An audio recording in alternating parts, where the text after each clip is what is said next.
عمرك سألت نفسك ليه الناس بتحب الشطرنج؟ النهاردة هنتكلم عن فوائد الشطرنج مش بس كلعبة لكن كأداة قوية تطور بيها عقلك.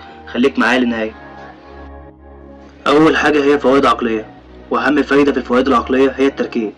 لما تلعب شطرنج بتضطر تركز في كل تفصيلة وفي كل حركة ممكن تغير مجرى اللعبة بالكامل، وده بيساعدك إنك تزود قوة التركيز عندك. تاني حاجة هي الذاكرة.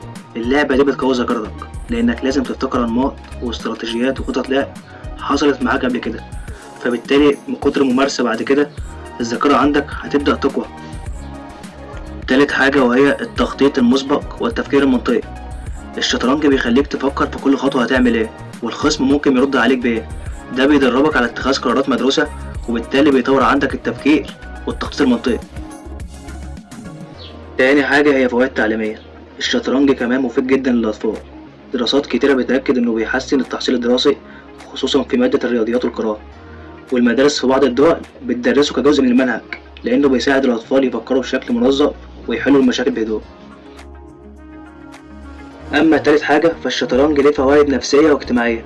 اللعبة دي بتعلمك الصبر، مفيش حاجة اسمها تفوز بسرعة، لازم تصبر وتخطط، وده بينعكس على شخصيتك في الحياة. كمان بتعلمك تقبل الخسارة، كلنا بنخسر بس الأهم نتعلم من أخطائنا ونرجع أقوى من الأول.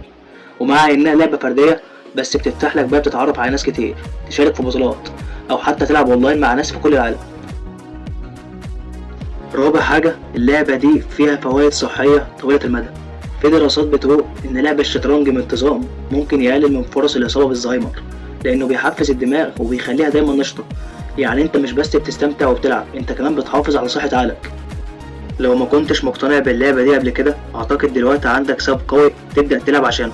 جربها وابدأ خطوة بخطوة بسيطة، ومع الوقت هتكتشف قد إيه اللعبة دي ممتعة ومفيدة. بس كده، متنساش تعمل لايك للفيديو وقول لي في التعليقات إيه أكتر فايدة حسيتها لما لعبت شطرنج.